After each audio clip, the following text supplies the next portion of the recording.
Monolog Tolong, karya Nano Riantiarno, menceritakan tentang kisah tragis seorang tenaga kerja wanita di Malaysia. Dia adalah Marni. Ia terus berteriak meminta tolong sejak awal karena ia dijerumuskan ke penjara. Dia dituduh mencuri uang majikannya. Padahal yang terjadi, ia sejak awal sudah tidak diperlakukan secara manusiawi. Ia terus menjadi korban kekerasan, baik verbal, fisik, hingga kekerasan seksual.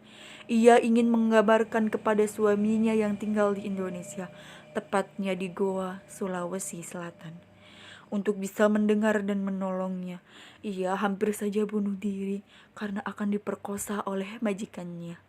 Beruntung ia berhasil melawan karena bila majikannya berani menyentuhnya, ia berjanji akan membunuh majikannya.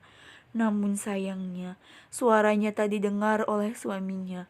Meski demikian, Marni yang kehilangan harapan dan tidak mendapatkan kesempatan untuk membela diri di pengadilan, akhirnya menerima dengan pahit segala kepedihannya. Assalamualaikum warahmatullahi wabarakatuh. Perkenalkan, saya Himatun Aliyah dengan nomor induk mahasiswa 20081110002 dari jurusan Tadris Bahasa Indonesia semester 4 kelas A. Akan membawakan monolog berjudul Tolong sebagai salah satu tugas ujian tengah semester pada mata kuliah apresiasi drama yang diampu oleh Bapak Tato Nuryanto, MPD. Tolong, siapa saja di situ, tolong saya, tolong. Keluarkan saya dari sini, tolong. Sudah berapa lama saya di sini? Tidak tahu. Sudah berapa lama saya disiksa macam binatang? Saya juga tidak tahu. Apa saya ini binatang? Mudasir? Kamu Mudasir? Kenapa? Tidak kenal saya lagi. Saya Atika, istrimu. Kita berpisah di Bandara Soekarno-Hatta Cengkareng. Dalam surat kamu bercerita, setelah mengantarkan saya, kamu kembali ke kampung mengurus sawah. Mudasir, dulu kamu sering bilang saya cantik kan? Saya memang cantik, kecantikan yang alami. Tapi Mudasir, kamu menikahi saya lahir dan batin kan? Jika memang benar kamu ada di sini, tolong saya, keluarkan saya dari sekapan ini. Mari kita pulang kampung bersama-sama. Tidak perlu melapor kepada polis Raja Diraja. Tidak guna melapor kepada Menteri Tenaga Kerja. Kita ini hanya binatang penghasil devisa negara. Sebutan pahlawan hanya slogan, bukan kenyataan. Cuma khayalan para birokrat yang baru menduduki kursi jabatan. Sudahlah, Mudasir. Berbicara tentang kekacauan penanganan terhadap TKW seperti saya seringkali membuat dada ini seketika sesak. Lihatlah bekas luka di sekujur tubuh saya. Sebelum saya dijebloskan ke kamar ini, saya dipukuli pipi, dahi, kepala, punggung, dada, perut, dan di semua anggota tubuh saya.